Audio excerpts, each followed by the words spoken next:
Alright, today we're going to talk about the quadratic formula. It is a new technique for solving quadratic equations. And before I get into it, I want to review a little bit of the completing the square that we talked about in the last section. So if you'll remember the last video that I did, we talked about completing the square, and we had this really complicated example. It had a leading coefficient of 2 rather than 1, so that made it a little bit difficult. It had a middle term that was odd, which also made it difficult. And so when we did the completing the square process, let me just run through the details of that real quick and kind of review that. So when we do that, I started off by eliminating this constant. Remember, there were two things that we needed to have happen to complete the square. One of them was to leave a blank for the constant part. The other one was to have a leading coefficient of 1. We needed those two things to happen. So we did that, right? We eliminated the constant, added it to both sides, and then divided out the leading coefficient, did that to both sides. That division distributed, left the blank here, and then remember, to fill in the blank for the perfect square trinomial, you had to take the middle term, cut it in half, and then square it. And that's the number you add to both sides of the equation. Once you do that, you can combine your terms on the right, getting a common denominator, and then factor. This will be a perfect square trinomial. You'll factor it into a perfect square. Then you utilize the square root property. Take the stuff being squared, make it plus or minus the square root of the other side. Simplify your root because the bottom is a perfect square, it simplifies. Then isolate the x by getting rid of this term. So we subtract it from both sides, and you end up with two terms separated by a plus and a minus that have the same denominator. If they have the same denominator, you can combine them together into one fraction, and this gave us our final answer that we put in the solution set. Okay. Now this process, the steps that are taken in each line of this are the same no matter what the three numbers up here are, as long as they're equal to 0. Okay, as long as you get an x squared and you get a 0. Alright, those are the important parts. So it doesn't matter if it's 2 or 3 or -4, or if it's some other set of three numbers, it won't matter. The process is the same. And so if I were to just leave these as unknown values like a, b, and c, I could complete the same steps. I just wouldn't be able to simplify certain things. Like when I combine the like terms here, it's going to look a little bit more complicated because I can't necessarily combine 32 and 9 and get 41. Maybe they have to stay separate. Okay, so it looks a little bit more complicated. Well, your textbook goes through that process. This is on page 597. And what you'll see on the left of this table is just that. You have the ax squared plus bx plus c equals 0, which is the most general form of a quadratic equation. And then they go through the same process I just did. They also show you a specific example on the right, kind of like I just did. And then they give you the steps that they're doing at each line. Now, they do the division first of the a, and then they subtract the constant over. Okay, I did those in the opposite order, but it doesn't really matter. Then you complete the square. You've got to find the constant that you're going to add to both sides. So you cut this middle term in half and square it. And that gives you the constant that you add to both sides. Right here in red. Then, let's see, there's a little glare on the page there. But you guys can follow this through in your book if you want. Again, page 597. You factor the perfect square trinomial on the left into a perfect square. Combine the terms on the right. They should have a common denominator, or you need to get a common denominator. Then down here you apply the square root property. So again, you take the stuff being squared, and you take plus or minus the square root of the right side. Simplify the denominator, because the denominator is a perfect square. Then you isolate the x, so you move this term over. Denominators are the same, so you can combine them into a single fraction. Okay, so it's the exact same steps, just done with a's, b's, and c's instead of actual numbers. Now this final formula that you get at the end is what we call the quadratic formula. Now let me go back to my paper here and explain the quadratic formula for a moment.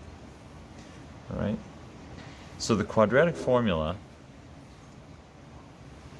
is a new method for solving quadratic equations, and it's the most versatile, I believe, of all the methods. So let me go back and rehash all of the 4 different methods that we've seen. First one was factoring. You'll remember seeing this way back in like chapter 5 when we did the factoring stuff.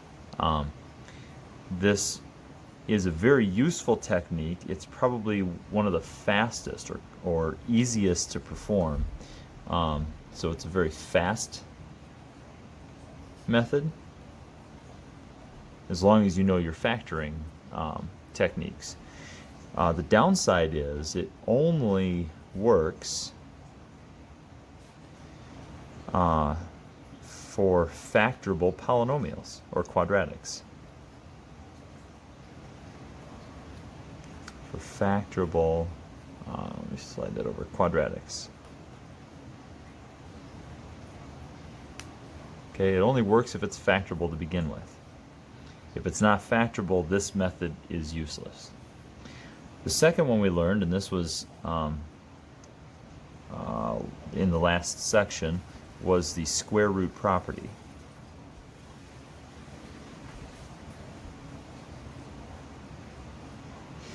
Okay, and the square root property was very useful. Useful when there's an x squared but no x term. Okay, so if you just have an x squared term, you can take the square root or use the square root property to solve. But you can't have an x in the equation if you're going to use that. It's also useful when you have a quantity squared, okay, in the problem.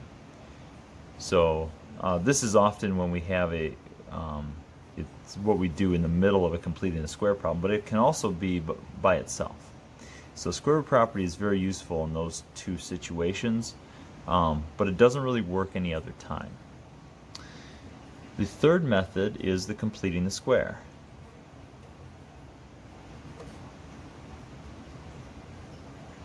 Now, completing the square works in all quadratic equations.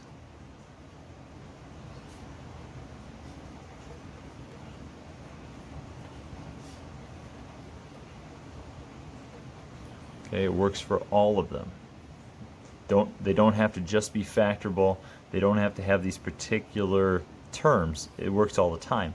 The problem is, as you saw in the last example, it's very clunky. I don't know if that's the best word to use, but it's tedious, maybe, is another good word to use. Okay, it's a difficult process. It can be. Can be a difficult process. Okay, so a lot of people don't like completing the square for that reason. Okay, the fourth one, and this one is one we're just learning, is called the quadratic formula.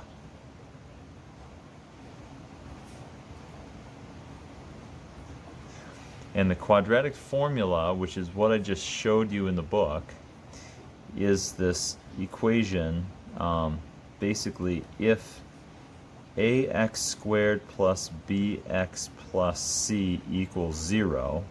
So if you have this form of an equation with a 0 on one side and a quadratic on the other, then the solutions for x are going to be negative b plus or minus the square root of b squared minus 4ac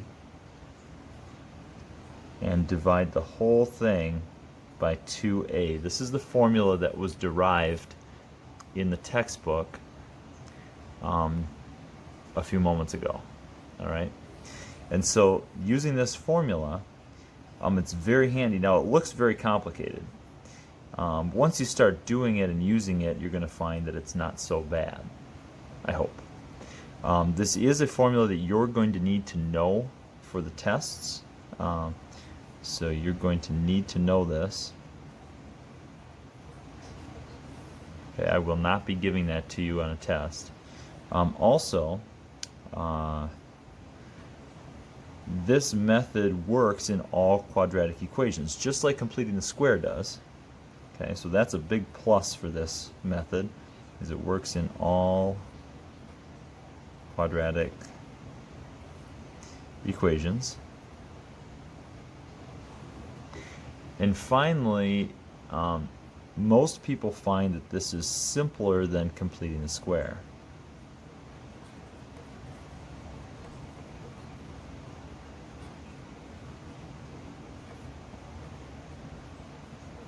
Now, maybe not in all cases, but most people find that to be the case. Now, the downside to this is you do have to memorize the formula, right?